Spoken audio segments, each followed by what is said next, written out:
Hey everyone, ready to dig into a new deep dive. We're going somewhere you might not expect. Actually, Florida sugarcane. Sugar cane. Now, that's not something you hear every day, right? Definitely not the first thing that comes to mind. But this article we got from Farminaut, they're all about tech and farming. Well, it turns out Florida sugarcane is a huge G deal. It's true. I was reading this, and honestly, I had no idea.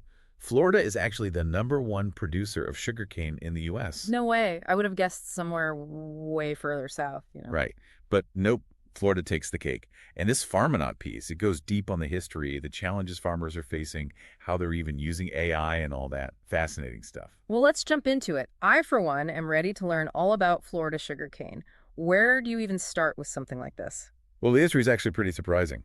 Ready for a fun fact? Hit me with it. Sugarcane was already a big thing in Florida way back in the 1700s. We're talking like a century before oranges even showed up. Whoa, 1700s. That blows my mind. So this isn't some new fad. It's got deep roots. Deep roots is right.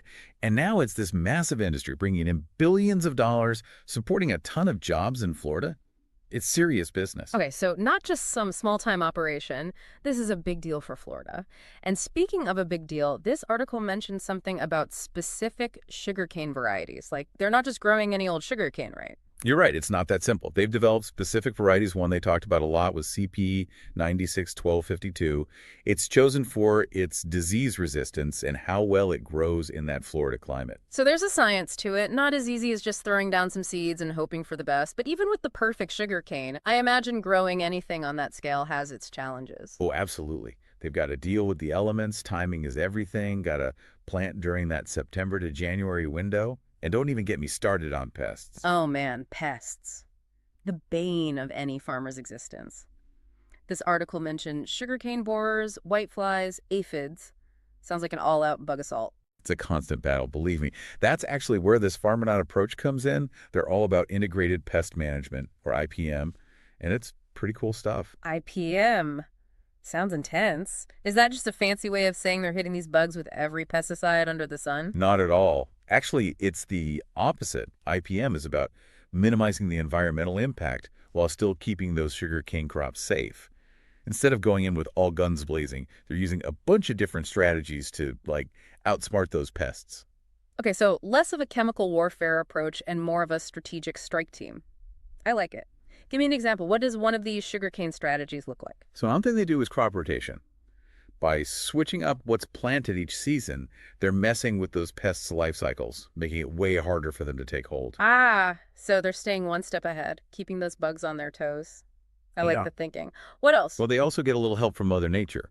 They're using natural predators like wasps to keep those sugarcane borers in check. Wasps.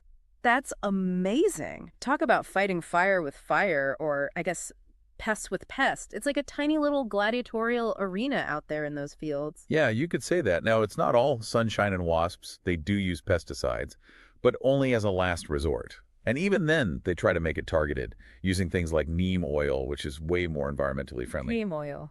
Yeah, it's a natural insecticide made from the neem tree, much better than those harsh chemical alternatives. Pretty ingenious. So instead of blasting everything with chemicals, they're working with nature, using the neem tree's defenses to protect the crops. Smart. But hold on, we haven't even scratched the surface of the high-tech stuff. That's what I'm really excited about. Right. This is where it gets really futuristic. Yeah. Drones, satellites, AI, you name it. Florida sugarcane is entering the space age. Okay, you have my full attention. Let's talk sugarcane space age. Are they strapping tractors to rockets? Tell me they're strapping tractors to rockets. Not quite.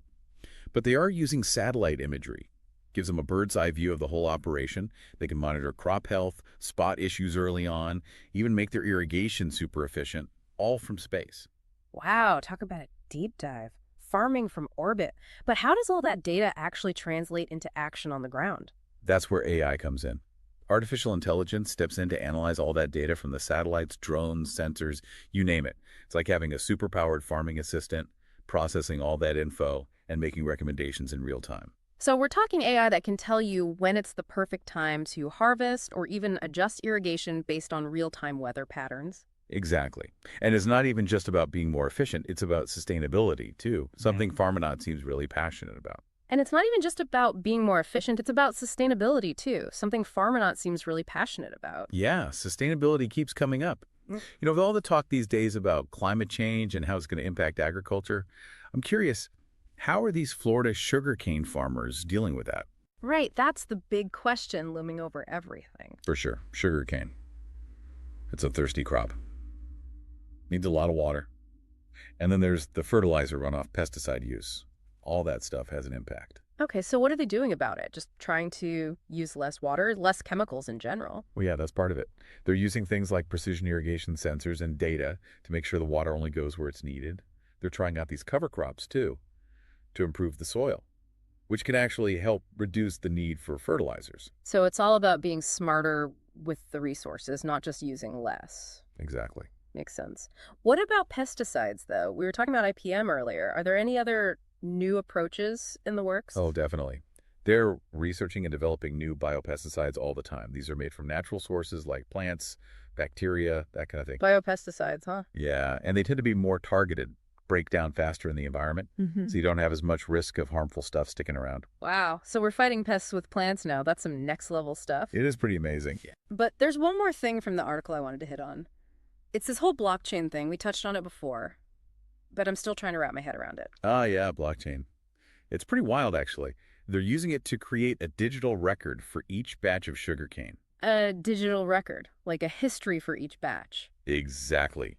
It tracks everything from the moment it's planted to when it hits the shelves. Where it was grown, how it was grown, what pesticides, if any, were used, even its carbon footprint. The whole 9 yards. So it's like giving every batch of sugar its own little digital passport. Pretty much. And it's great for transparency, traceability. Right. Consumers are getting more and more conscious of that stuff these days. Exactly. People want to know where their food comes from, how it's made. And blockchain lets them see that whole journey, builds trust. I never thought I'd be talking about blockchain and sugarcane in the same sentence. But it makes total sense when you lay it all out. It's all about using technology to make things better, more efficient, more sustainable, more transparent. That's the idea. And what's really exciting is this is just the beginning. What we're seeing in Florida, sugarcane, it could change the game for all kinds of agriculture. That's what I'm talking about. I love it when innovation spills over like that. Makes you wonder what's next. It's really got you thinking, doesn't it? I mean, who would have thought we'd be talking about sugarcane farming and tossing around words like blockchain and AI? Like, it's nothing. Right. It's mind-blowing how much technology is transforming even the most traditional industries these days. Absolutely. But it's not just about the cool factor, is it? All this innovation, it's tackling some really big challenges too. Like, we're talking climate change, resource scarcity, the need for sustainable practices. These are huge issues facing the entire planet. No doubt about it. And those challenges aren't going away anytime soon. But what's happening in Florida's sugarcane industry, it gives me a sense of hope. I get it. It's like they're not just keeping up with the times, they're actually trying to shape the future of agriculture. Exactly. By embracing all this new tech, they're finding ways to do more with less movement. Grow more sugarcane while using less water, less land, and having a smaller environmental footprint. And that's a message that resonates, especially for our listeners. We talk about food and agriculture a lot, and it's easy to get caught up in the day-to-day, but this is about something bigger. I agree. It makes you stop and think, doesn't it? That something as simple as a teaspoon of sugar in your coffee has this whole story behind it. It really does, and it's a story of innovation, resilience, and a commitment to finding solutions for a better future. Well said. So the next time you're enjoying something sweet, remember that it's not just about the taste. It's about the journey, the people, and the incredible ingenuity that goes into every step. And that's a wrap on our deep dive into the surprisingly complex and incredibly fascinating world of Florida sugarcane. Thanks for joining us.